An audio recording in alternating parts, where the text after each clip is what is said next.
All right, so get ready because we're going to do a deep dive today into some advice on, building a life that you'll really love. And Okay. we're looking at excerpts from a talk that's all about developing what the speaker calls profitable character traits. Okay. Now, Get your go. fair warning, the speaker's style is very enthusiastic, but there are some seriously insightful gems in here. Yeah, what's interesting right off the bat is the speaker's just absolute conviction that building a good character is really the foundation for a truly good life. Yeah, It's not about just chasing fleeting happiness, right. but about developing that solid inner structure that really supports you through everything. It's about going beyond just feeling good, Right. And building something much more lasting. Yeah. I really appreciated how they described character as a product, Yeah. one that's forged through consistent habits, Right. which come from, you guessed it, practice. Of course. Makes me think of that quote, we are what we repeatedly do. Yes, exactly. Ugh. It highlights the importance of intentionality. Mm. It's not about just hoping for the best, Right. but actively shaping who we become. Yeah. And, the speaker even brings in this example from the Bible, Okay. the story of David. Oh, yeah. He becomes this great leader, not because of his lineage, but because of his actions and character. That's a great point. There's so much focus on, all of David's military victories, but the speaker really zones in on those traits that led to the victories. Right. Humility, courage, strategic thinking. Yeah, It clever. really drives home that who you are, how you act, has a ripple effect on your entire life. It's not just about personal satisfaction. It's about how our character impacts our relationships, our achievement. And speaking of impact, the next section dives into something that I thought was kind of surprising. Okay. The power of a positive attitude, specifically smiling. Yeah. The speaker even claims that there are health benefits to smiling. They shared this incredible anecdote about a woman described as having a bright spirit, and she, without even realizing it, avoided a dangerous situation because of her just infectiously positive energy. It's amazing. It makes you wonder, how often do we underestimate the power of just simply choosing to smile? It's a fascinating example of how our inner state can really influence those external circumstances. Yeah. It's not just about grinning and bearing it. Right. It's about cultivating that inner sense of joy that can actually shift how we perceive and interact with the world. So it's not just about appearances. Right. It's about developing a genuine inner optimism. Exactly. Do you think that's something that can be learned? That's a great question. Or are some people just naturally more inclined towards joy? Well, the speaker definitely believes it's a choice that we can make. Okay. They talk about actively practicing gratitude, Mm-hmm. focusing on the good, Yeah. and even using laughter as a tool to shift our perspective. Okay. It's about training our minds to seek out the positive, even when things are tough. So instead of waiting for those external circumstances to dictate our mood, we can take control and choose joy. Exactly. It's almost like building up an immunity to negativity. I love that. This reminds me of the next section, which is all about commitment, Okay. sticking with your goals even when you feel like giving up. Absolutely. The speaker is a huge advocate for persistence. Yeah.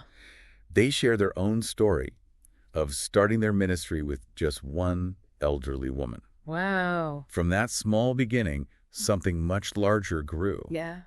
It's a powerful example of how commitment, even in the face of what seemed like insurmountable odds, can lead to extraordinary results. I love that they share that story because it's so easy to get discouraged when we don't see those immediate results. But this reminds us that sometimes the most incredible growth comes from those humble beginnings. Absolutely. For anyone listening who's ever felt like giving up on a dream, whether it's a business, a creative project, or even a personal goal, what would you say is the key to staying committed when the going gets tough? Well, the speaker emphasizes the importance of having a clear vision of your goal, Okay. breaking it down into smaller steps, and then celebrating each milestone along the way. Oh, I like that. They also talk about finding sources of inspiration and surrounding yourself with supportive people who believe in your vision. So it's about having that long-term vision, but also focusing on those day-to-day actions that'll get you there. Exactly. And this actually leads perfectly into the next topic, which might seem a little unexpected. Okay. The importance of living debt-free. Right. It might seem like a jump, Mm-hmm.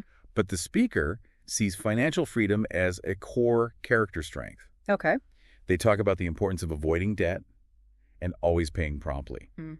The idea is that being responsible with money builds discipline and a sense of control in your life. It's about not letting debt weigh you down, both literally and figuratively. Yeah. They actually compare it to carrying around a heavy backpack. Right. You might be able to manage for a while, but eventually it's going to start holding you back. It's a powerful analogy. And, this theme of discipline actually extends to the next section, where the speaker lays out their recommendations for cultivating inner strength. Okay. It's a blend of practical and spiritual advice that I found incredibly insightful. Let's dive into that. After a quick break, we'll be back in a flash to unpack those recommendations and explore how they can help us build a more fulfilling life. So we were just talking about the speaker's ideas about inner strength, this mix of practical and spiritual advice. It really caught my attention. It is a fascinating blend. The speaker advocates for like a consistent prayer life and devotion to faith. Okay. Which, unsurprising given the source material, but then they connect that to daily meditation for mental clarity. Right. And that's something that a lot of people can relate to. Yeah. Exactly. And then there's this unexpected piece of advice: be generous, particularly towards your parents. Now, this part really made me think because the speaker emphasizes this regardless of your beliefs. Right. Or even the state of the relationship. Yeah, and that's where it gets really interesting. It's not just about giving back to those who've been good to us. It's about recognizing that role that our parents played in bringing us into this world. Yeah. There's a deeper layer there about honoring that connection, even if it's been challenging. It's like they're saying, acknowledge where you came from, even as you're building the life you want to live. Exactly. It's a powerful idea. And speaking of building a life you love, the next part takes a turn into some pretty profound territory. Okay. Love and peace as core character traits. Yes. And here we see the speaker's deep spiritual convictions really shine through. Right. They actually quote the Bible. Blessed are the peacemakers, for they shall be called the children of God. Yeah. It's a powerful statement that sets the stage for what follows. Definitely. And then they shared this incredible story about a man who's experiencing these attacks in his dreams. Okay. And he's advised to shoot back. Wow. But instead of, engaging in that violence, the man chooses compassion. Okay. And this act of kindness leads to this unexpected resolution. It's such a powerful example of how choosing love, even in the face of fear or anger, Right. it can lead to a completely different outcome. Yeah, what's fascinating about that story is how it challenges our assumptions about strength. We often think of strength as the ability to overpower or defeat an enemy. Right. But here the speaker is suggesting that true strength lies in choosing love and forgiveness, Right. even when it feels really difficult. It's about recognizing that those inner spiritual battles don't have to translate into outward aggression. Yeah. We can choose to fight those battles internally while still interacting with the world from a place of love and peace. Right. That brings to mind the speaker's earlier point about cultivating a joyful attitude. It's almost like choosing to see the good in people even when they've wronged us. It's a radical idea, isn't it? That is. To let go of grudges, to stop labeling people as enemies, and to embrace a more forgiving and compassionate approach to life. Yeah. It goes against so much of what we're taught about standing up for ourselves. Yeah. About not letting people walk all over us. It does make you wonder, though, how much of our suffering is self-inflicted. Are we holding on to that anger and resentment that's actually preventing us from experiencing joy and peace? That's a powerful question. And I think the speaker would say that by choosing to forgive, Yeah. by releasing those negative emotions, we're not condoning bad behavior, Right. but we are freeing ourselves from that burden of carrying it. It's like we're choosing to unpack that heavy baggage and leave it behind. Yes. It doesn't mean forgetting what happened, but it does mean choosing to move forward without the weight of those negative emotions dragging us down. Right. This resonates with me because I've definitely experienced how holding on to anger or resentment can really poison your outlook on everything. Yeah. It's like wearing those dark, distorted glasses we talked about earlier. Right. Everything just looks bleak. Exactly. And the speaker is challenging us to try a different lens, to see if maybe, just maybe, approaching life with more love and compassion might lead to a more fulfilling experience. Yeah.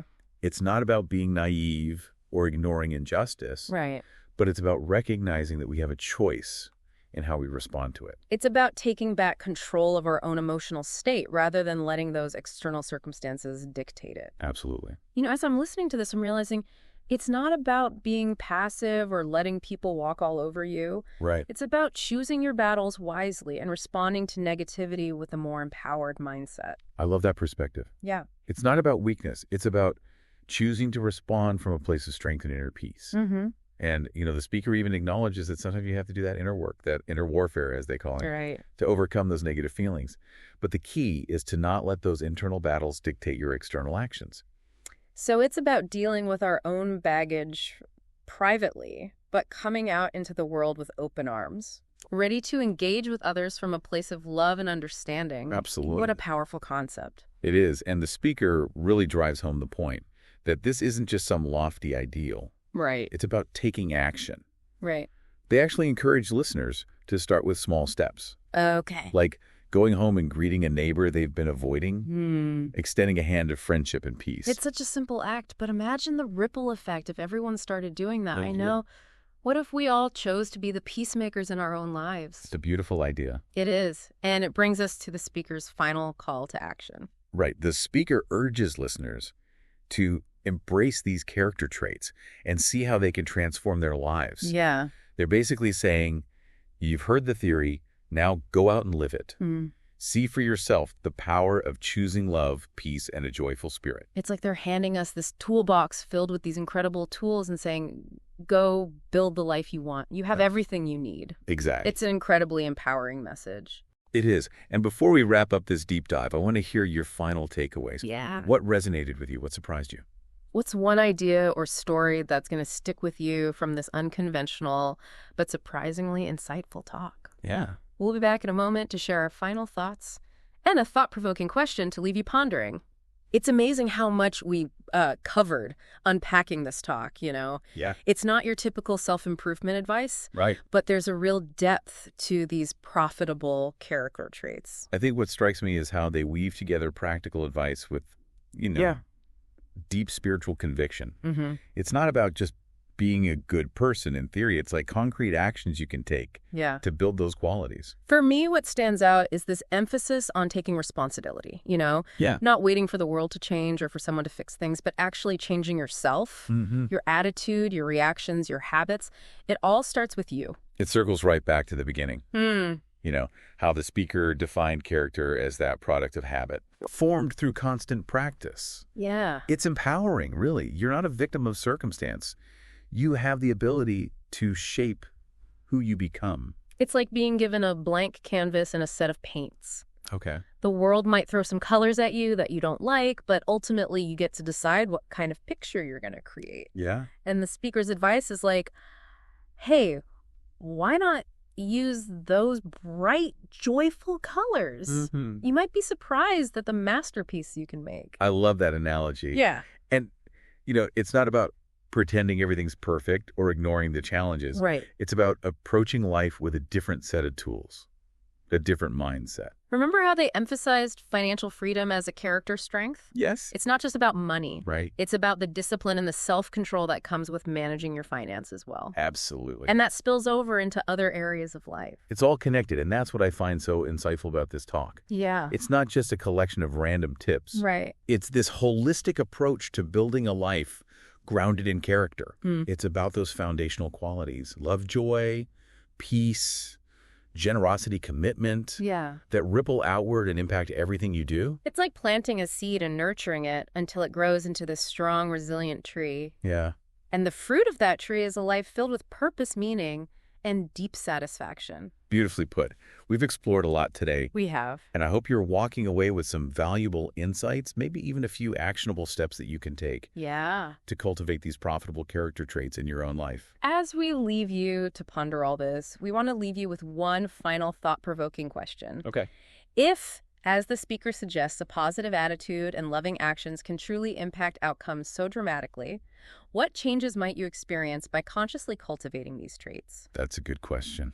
What might your life look like if you chose to lead with love, peace, and a joyful spirit? Keep those questions in mind as you move through your day, and remember, the power to transform your life is within you.